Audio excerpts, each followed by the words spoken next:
দাবি না মানা পর্যন্ত চলবে চলবে চলবে চলবে। শুনেন, আমাদের উপরে যে জুলুমগুলো করা হইতো, আমাদের কর্মসংস্থানে আমাদেরকে জুলুম করে কাজ আদায় করে নেয় না।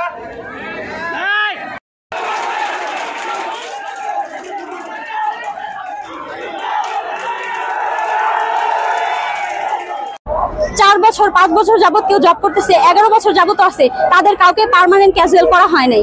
এখানে আমরা ডেইলি ওয়ার্কারের যেমন সমতুল্য, তাদেরও ঠিক একইভাবে সমতুল্য। ফার্মাসিউটিক্যাল ডিপার্টমেন্টে যারা আছেন তারা অনেক রিস্ক নিয়ে কাজ করে। এই জায়গা থেকে তারা স্বাস্থ্যসেবার সেই সেবামূলক পায় না যেগুলো তাদের সুবিধা পাওয়া উচিত। এই কোম্পানিতে চাকরি করা অবস্থায় যদি কারো হাত পা কাটে বা কোনো প্রকার অসুস্থতা হয়, সেইখানে কোম্পানি কোনো দায়ভার বহন করে না। এখানে আমাদের টাকা দিয়ে তাদের চিকিৎসা করতে হয়।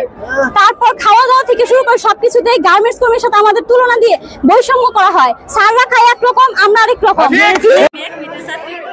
10 সালে পার্মানেন্ট হয়েছি, 20 বছর হয়ে যায়, এখনো কোনো একটা ইনক্রিম প্রমোশন কিছুই দেয় না। মানে এখানে সবসময় পার্সিয়ালিটি ভাবে চলবে, দালালরা সবকিছু নিয়ে যায়, স্যার ম্যানেজাররা নেয়, কোনো ওয়ার্কারের কোনো মূল্য নাই, কোনো দাম নাই। আমাদের ন্যায্য পাওনা আমরা পাই না, কোনো সময় আমাদের দেয় না, আমরা কোনো কিছুই পাই না। 8 বছর 9 বছর চাকরি করতেছি, কিন্তু এখনো ক্যাজুয়াল পার্মানেন্ট হয় নাই।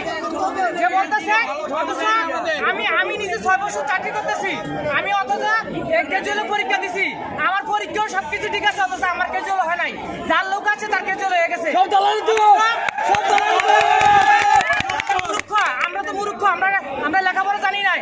যখন এই একমিতে ঢুকছে, আমরা কোনো কাগজপত্র ছিল না, তখন এখন হয়েছে যাদের কাগজপত্র আছে তাদের হইতেছে, যাদের কাগজপত্র নাই তারা কি করবে? তারাও তো কাজ করবে, আমরা তো কাজ করবো, কিন্তু এটা তো সঠিক নিয়ম, সঠিক আইন কানুন কোনো কিছু নাই। বললে স্যারেদের ভয় দেখায়, চাকরি নাই, আমার চাকরি চলে যাবে, সমস্যা নাই। মিডিয়ার সামনে আমি বলতেছি, আমার না 10 জনের সবাই যেন ভালোভাবে হয় সেটা আমি চাই। আর